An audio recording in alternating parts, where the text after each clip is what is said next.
Welcome. All the expressions that you're about to hear are only from the commentator and moderator from the podcast and is not affiliated to past, present, or future sponsors of this podcast. Now, without further ado, please enjoy. This is officially the Macedon Podcast.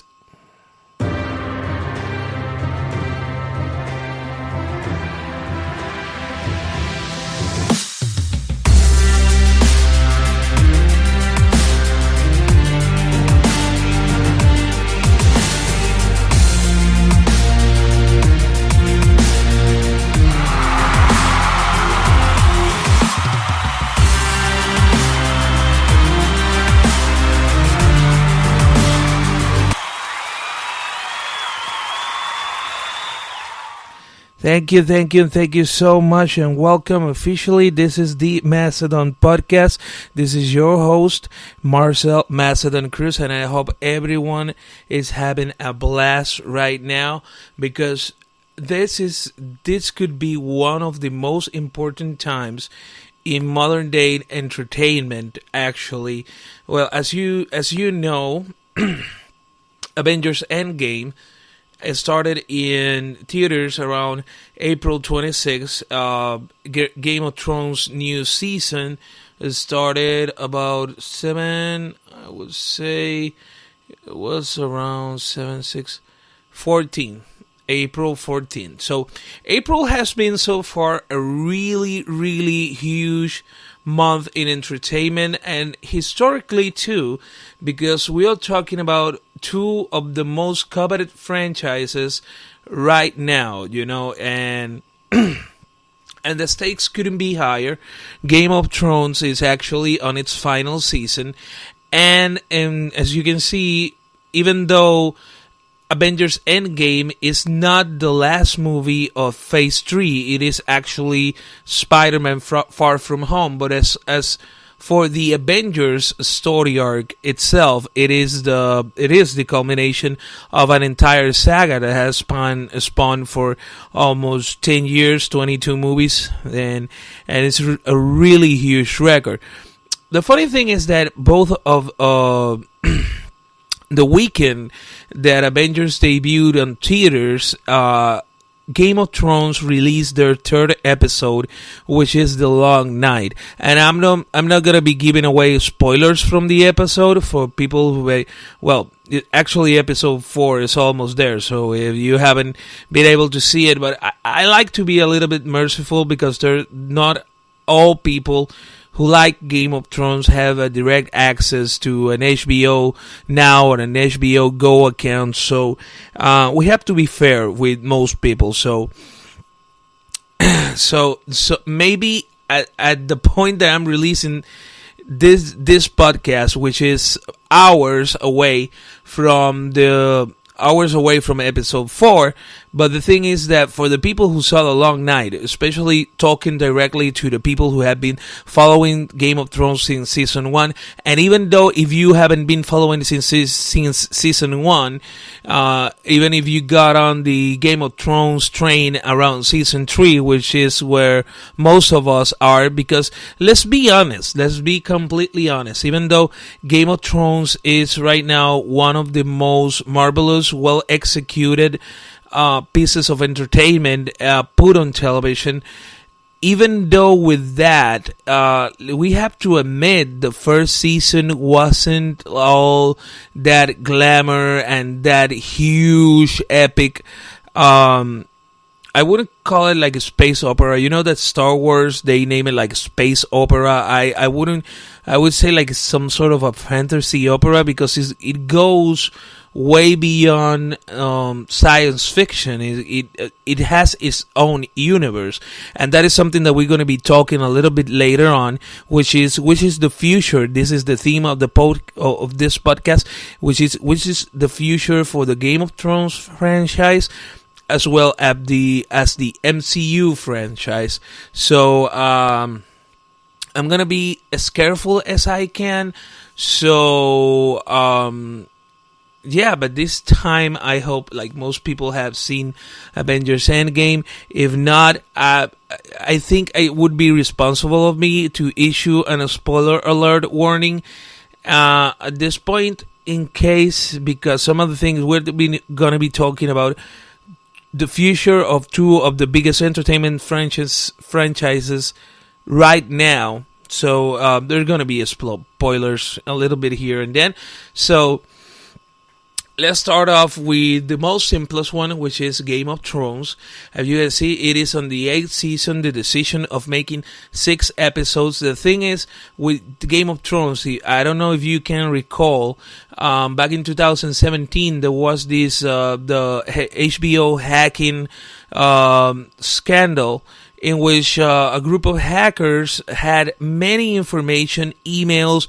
They even had the plot points for season 8. And the funny thing is that when I tried to keep myself as a way to spoilers as I can, but being also a compulsive researcher makes me fall in the mistake of sometimes ending up watching spoilers or spoiling my own fun, But I ended up, by complete accident, I say, okay, I'm going to read the first episode and I'm not going to read any further. I'm just going to go there, just that episode, what everyone is going to be expecting, and I'm going to be ahead on one episode. I want the whole drama to unfold. The funny thing is, when Game of Thrones started, and compared to the information that was on those emails, the thing is about the first episode of season 8, the thing is that it was up to every detail. We're talking about that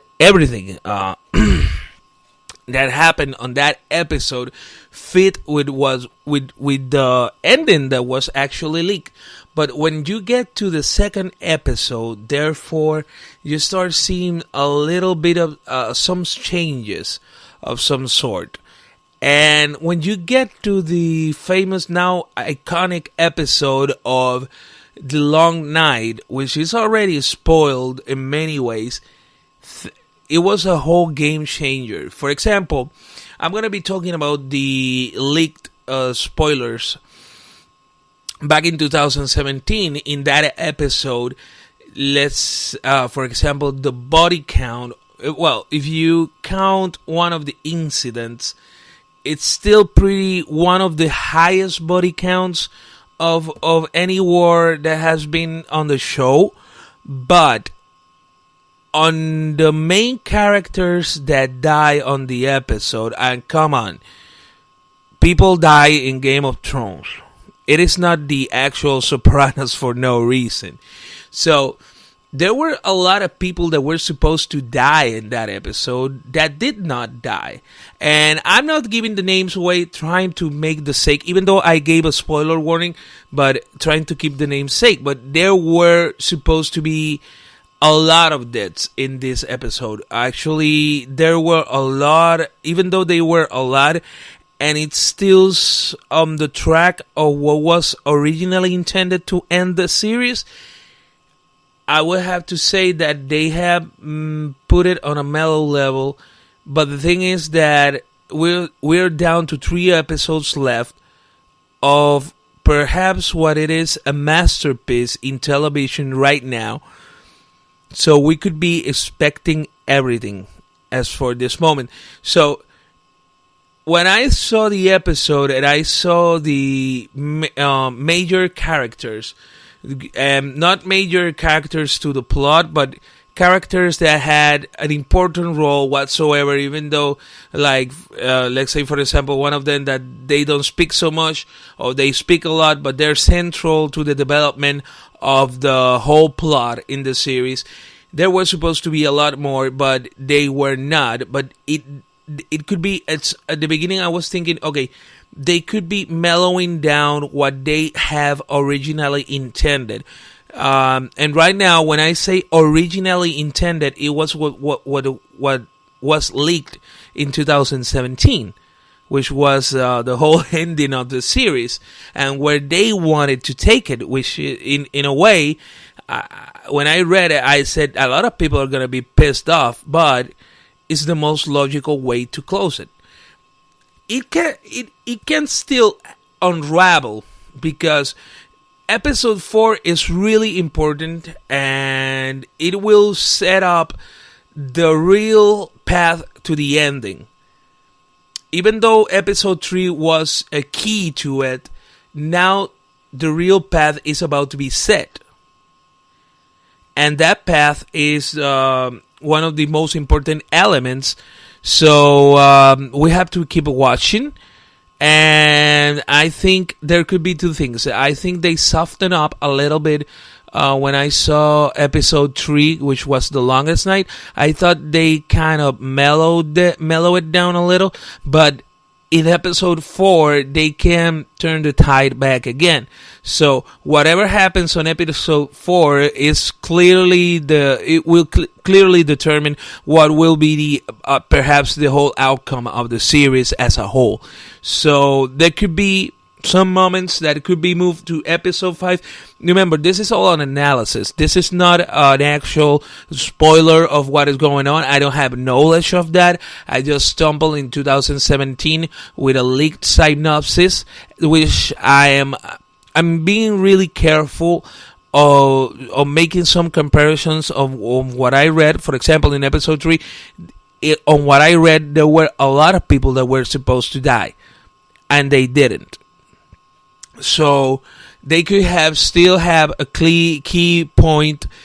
I think from what I read in 2017 to this point, I think that these following episodes they were completely redone. Let's not forget that Game of Thrones, due to this whole incident, instead of going 1 year, which is the normal, it starts usually between April, it ends up between May, June, something like that.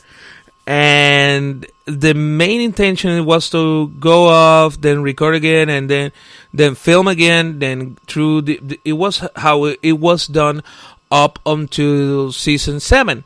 But they were so much major restructuring around the whole series that I think what we're gonna see from episode 4 on forwards is completely new material. Maybe something of the old would have stick there, because there's some areas that are, it's like in Avengers, as much as you look at them, there's only certain way to end some of the stories inside of Game of Thrones. Now, on the other hand, we have that this episode, The Longest Night, which has been one of the most exciting episodes, the build up, the whole thing, how it was produced and structured. I said it is a masterpiece of television in general.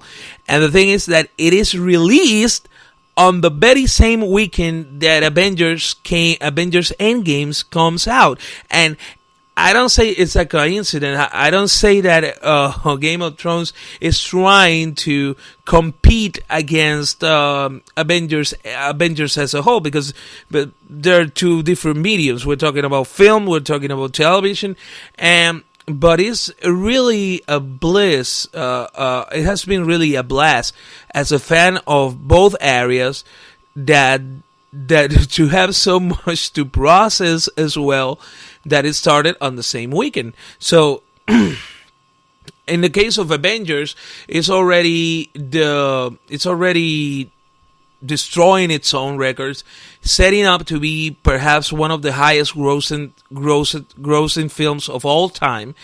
And it also, even though there were a few leak of a spoiler here and there, we had to take our hats off to the Russo brothers, because they managed, even though all the way until the end, there were some spoilers that leaked, but in the end, they never ended up damaging the movie. And what happened this is funny, because I'm talking about two different universes, two different authors, and two different worlds, because film, television, dragons, guys with superheroes and wizards, and the thing is that they are so connected, because I see that what happened with Game of Thrones, with the whole HBO hacking ordeal, it helped the Russo brothers, and not only the Russo brothers, a lot of filmmakers to be more conscious